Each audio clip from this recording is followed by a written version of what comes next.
Our News is brought to you by Alive. Believe in best.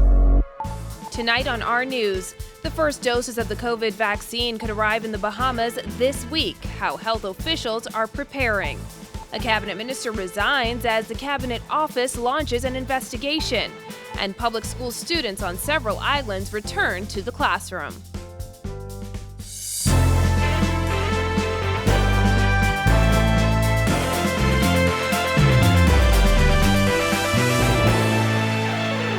Welcome to Our News and thanks for joining us. I'm Christina Dragovich.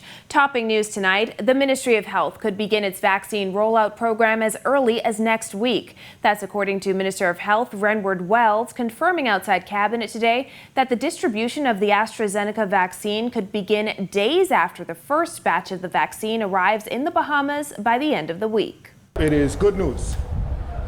What would make it even better news is when the vaccine lands, that the Bahamian people avail themselves of it to the maximum possible use. We want the Bahamian people vaccinated because we want our economy open. We want the Bahamian people safe. When asked specifically about when the vaccine rollout would begin, Wells said this. The rollout could start as early as next week, but I will leave those up to, I will leave the announcement of such things up to the Honorable Prime Minister, who has been the testicular head and leading the charge in many regards. Wells did not say how many doses are expected this week, but health officials had said previously that the Bahamas is expected to receive 100,000 doses of AstraZeneca from the World Health Organization. Well, the Minnis administration has been rocked by yet another resignation. Minister of Youth, Sports and Culture, Lanisha Roll, became the fourth person to resign from Prime Minister Dr. Hubert Minnis's cabinet as certain matters are under investigation. Jasmine Brown reports.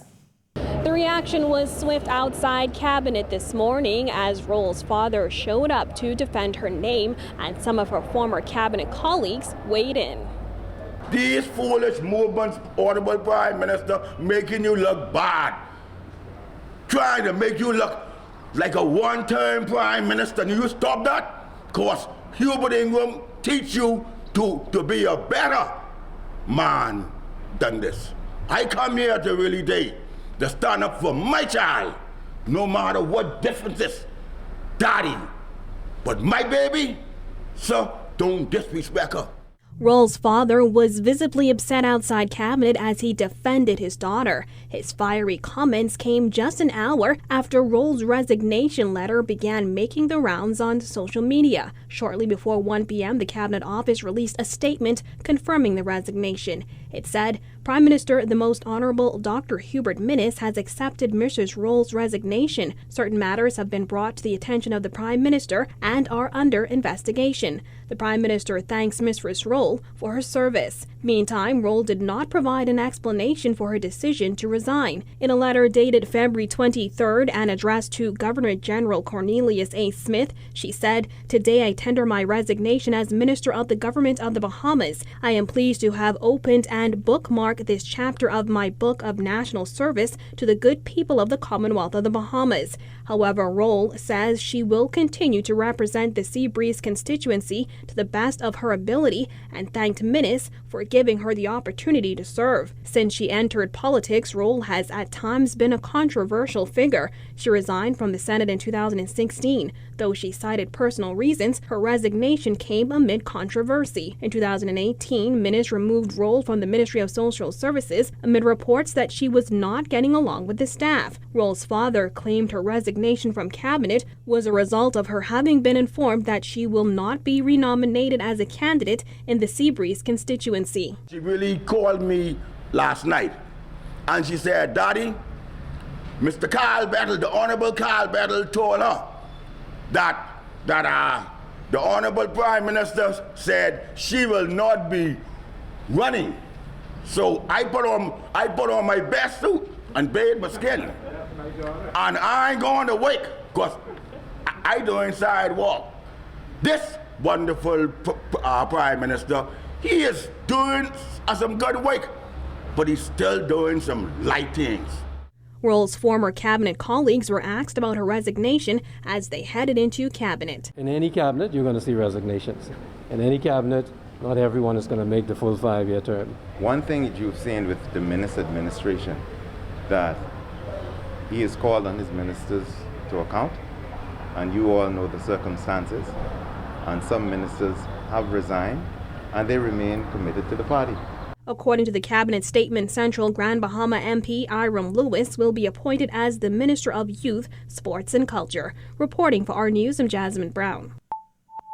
Well, public school students returning to school campuses on several islands today as administrators navigate safe learning environments in a COVID era. Jillian Gray has that.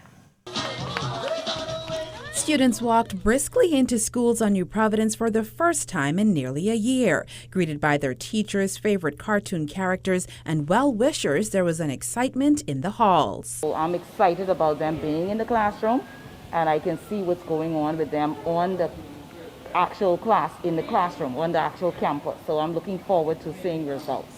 Masks, temperature checks, and hand sanitization is mandatory, and students will remain in their classroom for the entire school day. Only half of the student population is allowed on campus on alternate days. However, today's class sizes still represented less than half of those who were expected. Some classes only had one student present. I'm just looking forward to a better school year. You know, it's been rough. Cognizant that case numbers could change at any moment, teachers are ready to pivot. We want our students to be comfortable not only in the face-to-face, but we want them to also be comfortable in the hybrid and as well as the strictly virtual. Aubrey Sales teachers met with their principal ahead of school reopening and got their demands met, so it was smooth sailing for them. But it wasn't the same at all schools. To come back here to see that the ministry refused to give us plexiglass to protect us. I am here trying to make sure everything is in place for my children, to make sure that they get masks and they get shield in my parent group. To come back to see that I am not protected. Teachers are concerned, and so are my members. The concern is for all. BAMU President Stephen McPhee says the school's principal assured the union that the air conditioning unit was cleaned and all filters changed. But he said teachers' concerns about nurses being placed on schools' campuses and COVID police patrols cannot be dismissed. If you're not informing and alleviating the fear, then you're creating and adding to the psychological and mental stress of the managers and supervisors, the teachers, parents, and students. Reporting for our news, I'm Jillian Gray. In other news, Grand Bahama police are trying to determine how graphic video of that island's first murder of the year ended up on social media. Bethany McDermott has that. Police on Grand Bahama have launched an official investigation to determine how graphic videos of Grand Bahama's first murder on Sunday night made its way onto social media. It has been brought to the attention of officers of the Royal Bahamas Police Force that information in conjunction with several graphic images and videos are being circulated on social media as it relates to the latest homicide which occurred on the island of Grand Bahama. We want to ensure the public that an extensive investigation has been launched in this matter. Northern Bahamas Police Press Liaison Officer Superintendent Teresita Pinder says the police commissioner has implemented a policy governing the dissemination of information and the use of social media within the force. According to Pinder, a police officer found in breach of the policy could be stripped of their badge or face jail time. Rest assured that they will be made to give an account for their actions and dealt with to the fullest extent of the law. Since then, surveillance footage and graphic video of the incident has circulated on social media. Contrary to rumors, Pinder says no suspects have been taken into custody. Currently, no suspects in custody in relation to the latest homicide on the island. No suspect in custody. Furthermore, I wish to clearly state that there's absolutely no truth to the rumors. However, she says police are following significant leads, and she is confident in their ability to carry out the investigation. I am extremely confident that the police force can investigate, will investigate, and will put persons before the court or wherever the commissioner deems fit to deal with that person. Pinder maintains that the investigation has not been compromised. Reporting for Our News, I'm Bethany McDermott. And a man is dead and another man in hospital following a shooting at John Road Monday evening.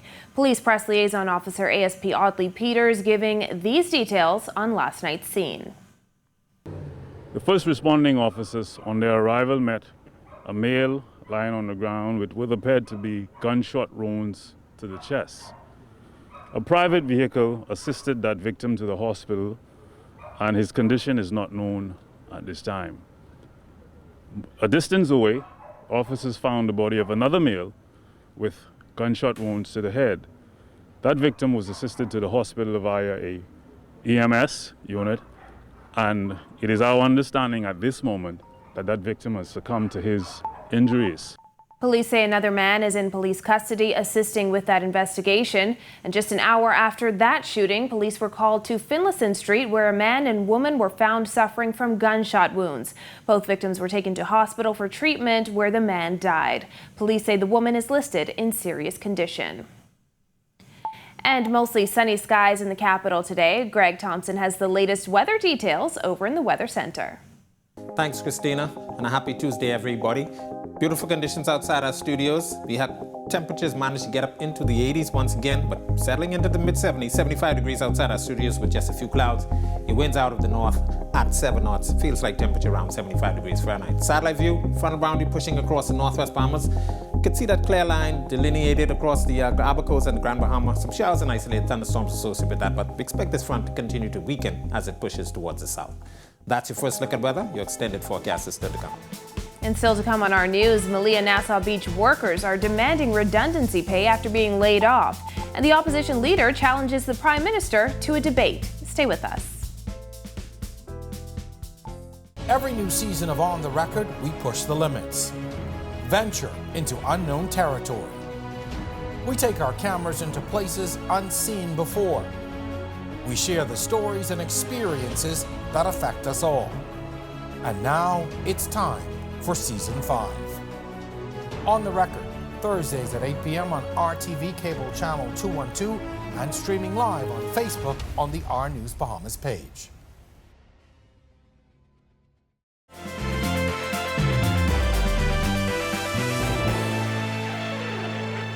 Several former Malia Nassau Beach employees gathering outside the Hotel Union headquarters today in a bid to get leadership's attention. Jared Higgs tells us why. See these little children? Who's going to feed them? Hallelujah, Jesus. Who's going to feed them? Inez Munnings and dozens of her former co-workers at Malia Nassau Beach Resort gathered nearly a week after they were officially made redundant. After 8 years at the resort, Munnings says she feels abandoned. Who's going to take care of her? Who's going to pay the bills? Who's gonna do what? Baha Mar President Graham Davis announced last week that its Malia Nassau Beach Resort will close for 2 years to undergo a $100 million renovation.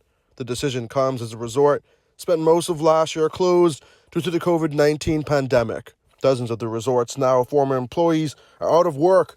Some say there simply aren't jobs out there for them, and the jobs that are available are going to younger workers. Now they ask when they'll receive redundancy pay and money being held in escrow. We have a lot of ladies out here. They have children, grandchildren. Husbands, they're not working. They have bills. It's wrong.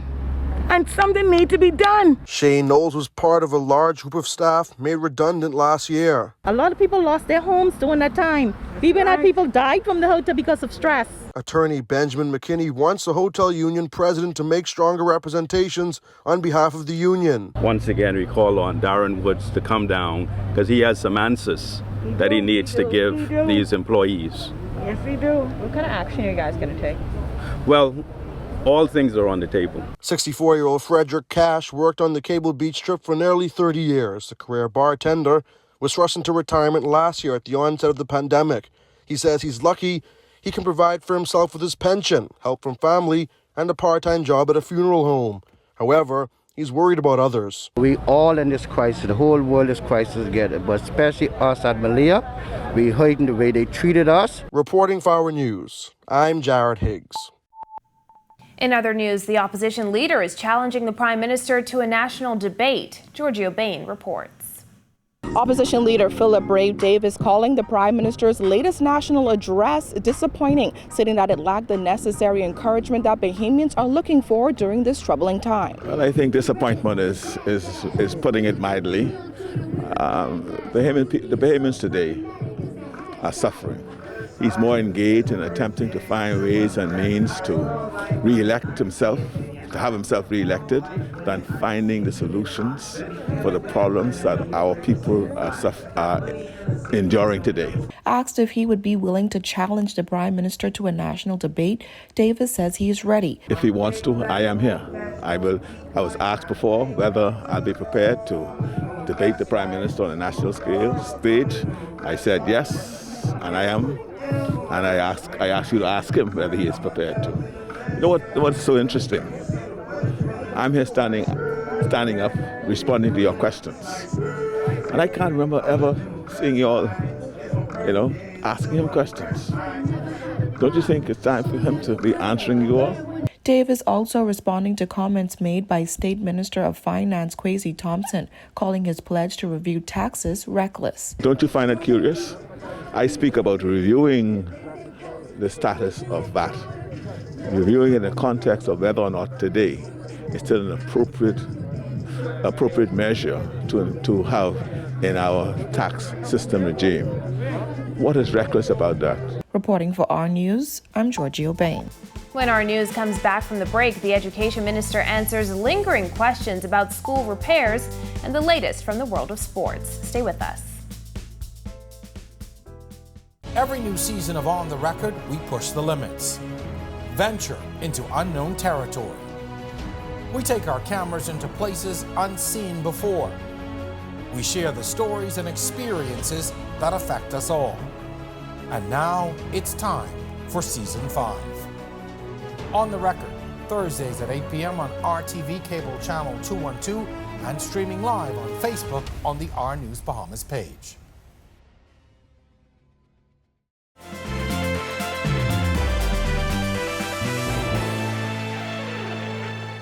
This is our news. Welcome back. Nearly 24 public schools across the country did not resume face-to-face learning today, but Education Minister Jeffrey Lloyd says that could change in a matter of weeks. Lloyd today explaining that 20 to 25 schools were unable to accept students back in the classroom because of unfinished repairs. We are affecting those repairs such that within days or weeks, those respective schools will in fact be open. When asked why those schools were not repaired despite the delayed resumption of face-to-face learning, Lloyd said it was a matter of money. During the course of 2020, our budgets in the Ministry of Education, our capital budget, was slashed 3 times, again as a consequence of the Dorian effect as well as the COVID-19. And so, as funds became available, we effected the necessary repairs. After nearly a year, face-to-face learning resumed at most public schools on New Providence, Abaco, Exuma, and Eleuthera this morning. Well, some primary school students at Queens College returning to the classroom yesterday as the school reopened for face-to-face learning. School administrators say primary school students returned to new rules, including mask wearing and social distancing, but came ready to learn. Most of them are here on campus. They're very happy to be engaged with their teachers as well as with their friends. And so for us, they haven't been accustomed to the routines that we have put in place. They've learned them very quickly and they are really carrying them out. QC's high schoolers are not yet back on campus. School principal Reverend Henry Knoll says the high school curriculum is extremely complex, with students at various subject levels across every grade level. One student may be in advanced English and then they may be in accelerated math. So because there's so many different levels to our curriculum, which is a part of what makes us who we are today, it is very complex, and so we're still working on it to create a system for it. Well, Bahamian DeAndre Ayton and the Suns continue to play well with another key win last night. Marcellus Hall tells us more. Thanks as always, Christina. Welcome to our sports, everybody. I'm Marcellus Hall. Well, the sun is certainly rising in the city of Phoenix. Phoenix Suns have been on a bit of a roll as of late, and are one of the teams that are looking to make their way into the Western Conference playoffs. Last night, they put their record on the line in a pretty good game last night. Turns out DeAndre Ayton had himself a game to remember. DeAndre Ayton and his Phoenix Suns back in action on a Monday night, hosting the Portland Trail Blazers. The Suns have been on a bit of a roll as of late. Last night, they scored a lot of points, 132 to be exact, as they outlast the Portland Trail Blazers, 132-100. Devin Booker with 34 points. DeAndre Ayton, he would add 19 on a good night for the big man from the Bahamas. Booker would actually lead the way, as you mentioned, in scoring. Meanwhile, Ayton, 19 points, 5 rebounds, and 2 assists. He also finished up with a perfect day at the free throw line, 3 for 3 on the evening. And the Phoenix Suns improving their record now to a total of 20-10. They're fourth in the Western Conference, looking really good to this point in time. And they are, without a doubt, one of the teams to be reckoned with in that division. Next up will be a game against the Charlotte Hornets that comes your way on Wednesday at 9 o'clock. And that's your check on sports for you on this Tuesday. I'm Marcelo Saul. Back to you. It's now time for tonight's Financial Market Minute, brought to you by RF, your local investment bank.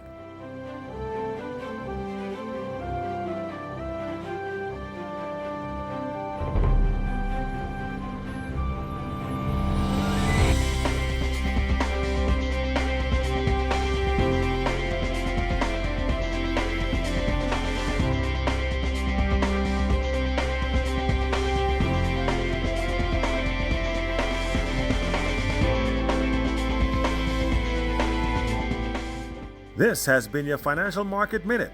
To explore the best performing mutual funds in the Bahamas, visit our website at www.rfgroup.com. When our news returns, Greg is back in the Weather Center and our Kyle Joaquin gets to know a political newcomer. Stay with us. Every new season of On the Record, we push the limits. Venture into unknown territory. We take our cameras into places unseen before. We share the stories and experiences that affect us all. And now it's time for Season 5. On the Record, Thursdays at 8 p.m. on RTV Cable Channel 212 and streaming live on Facebook on the R News Bahamas page.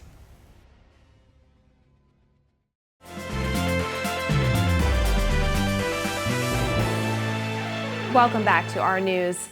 It almost feels like summer outside. Greg is in the Weather Center with a look ahead. Thanks again, Christina, and a happy Tuesday evening, everybody, once again. Beautiful conditions around the islands. We do have a frontal boundary that's pushing across the northwest Bahamas. Some isolated showers and isolated thunderstorms expected with that system, but that system expected to weaken as it pushes towards the south. High pressure dominates the central and southeastern islands. High behind that front is going to merge with the high in the Atlantic, and we expect some beautiful conditions over the next couple of days. Your boating forecast for the northwest and central Bahamas tonight through tomorrow. Your winds will be out of the north to northwest. 10 to 15 knots. The seas be running 2 to 4 feet over the ocean. While in the southeast Bahamas, we have a caution flag posted for you guys down there. Your winds will be easterly at 15 to 20 knots. Seas running 4 to 6 feet over the ocean. Low tide will be at 10:56 tonight. Here's a look now at your national forecast.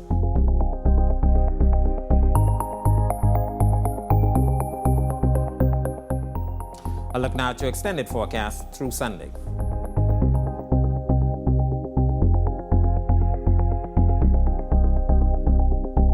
That's a look at our weather. Make it a great night, everyone. Christina? Thanks, Greg.